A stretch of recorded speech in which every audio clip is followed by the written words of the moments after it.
재생에너지 쪽을 계속 발전시켜야 되죠. 달콤한 러시.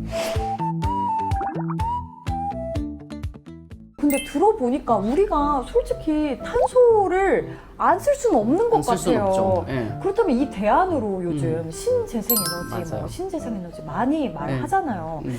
이거는 지금 어느 단계까지 와 있을까요? 그래서 이제 리뉴어블 에너지라고 하거든요. 네. 그거는 번역하면 재생인데 옛날에는 뭐 전력원이나 이런 걸로 쓰지 않던 애들을 새롭게 전력원으로 고민하게 된 애들을 신에너지로 분류했었고 그게 네. 예를 들어서 연료전지, 수소 이런 애들이었는데 네. 정책에 이제 재생과 수소 에너지를 분리해서 지금 거론을 하고 있고 재생은 자연에서 에너지가 올 때 재생.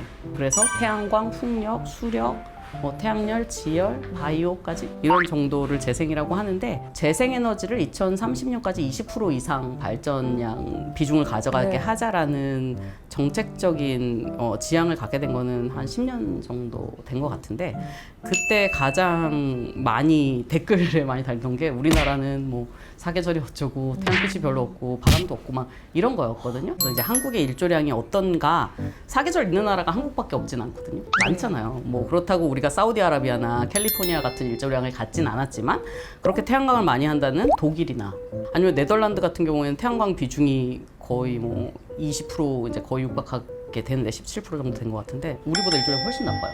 그런데도 비중은 높잖아요. 24시간 중에 이렇게 적분해서 빵빵한 사각형으로 에너지를 얻는 그림으로 그려봤을 때 그걸 3.6시간쯤 발전한다고 말해요. 얘를 이용률이라고 말하고 캐패시터 팩터라고 말하거든요. 그러면은 24분의 3.6, 15%의 이용률을 가져요. 그러면 가령 사우디는 한 23%, 독일이 한 11, 12, 네덜란드 이런 데는 9%, 뭐 덴마크 이런 데는 더 나쁘죠.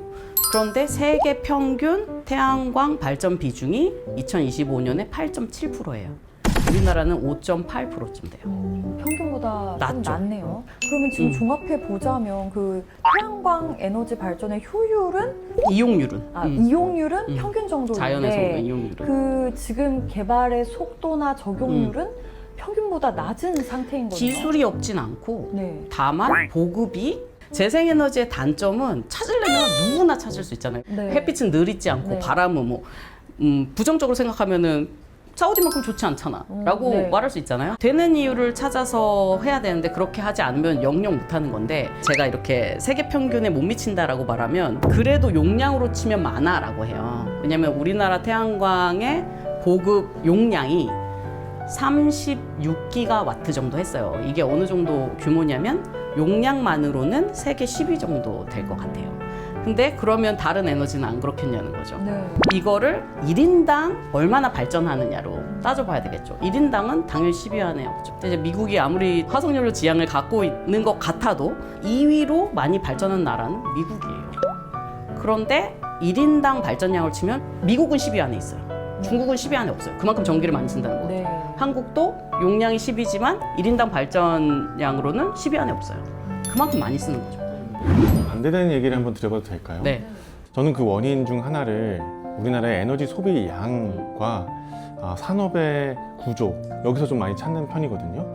거기에 대해서는 또 어떻게 맞습니다. 이해할 수 있을까요? 우리는 제조업이 많아서 그렇게 못해. 태양광 풍력처럼 안정적인 전력 공급을 못하는 애들을 가져다 많이 쓸 수가 없어. 그런데 산업이 에너지 전환의 그 영역으로 넘어간 게 결국은 다 산업하고 연결이 돼요. 왜냐하면 어떤 에너지를 써서 상품을 만들었냐를 이제 따지기 시작했잖아요. 유럽 같은 경우에 탄소국, 뭐 탄소세 네. 얘기하고 뭐 아리백, ESG 이런 얘기 다 나온 이유가 어떤 에너지로 우리가 탄소 중립에 위배되지 않으면서 제품을 만들 것이냐가 국제적으로 거론되는 얘기들이기 때문에 네. 결국은 산업이 잘 살려도 탄소 중립을 고민하면서 에너지를 써야 되니까 물론 태양광을 100% 못해요. 어떤 것도 하나의 전원이 대세가 될 수가 없어요. 네. 어떤 하나의 에너지로 다 하겠다는 나라는 아무도 없고 전 세계 에너지 믹스를 살펴보면 네덜란드조차도 태양광, 덴마크조차도 깔 수 있는 태양광을 최대한 깔고 그 다음 잘할 수 있는 걸 고민하고 그러니까 결국은 기술로서 해결할 수 있는 애들을 네.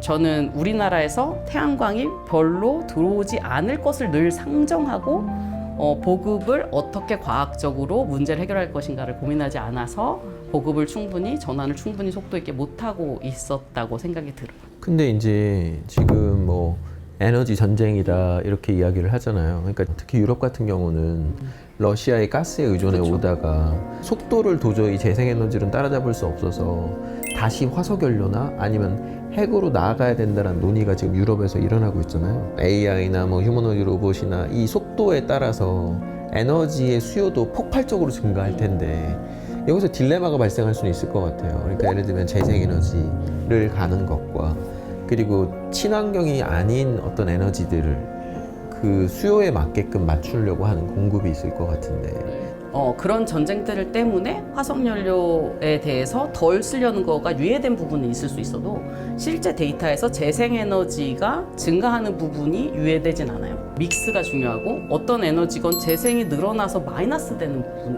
없잖아요. 그런데 바로 써야 되는 화석연료를 끊을 수는 없고 그래서 2025년에 신규 증가된 전력원을 살펴보면 그 신규 전력원의 발전원은 뭐였냐면 태양광 풍력이 99%.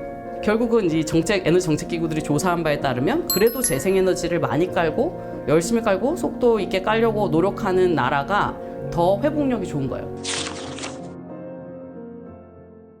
이제 석탄 에너지를 장악했던 영국이 패권을 장악했고 석유 에너지를 장악했던 미국이 패권을 장악했고 이제 다음 단계로 넘어가고 있거든요. 그래서 좀 우리가 북한과 관계가 좀 열리면 말씀하셨던 히토류 있잖아요. 맞아요.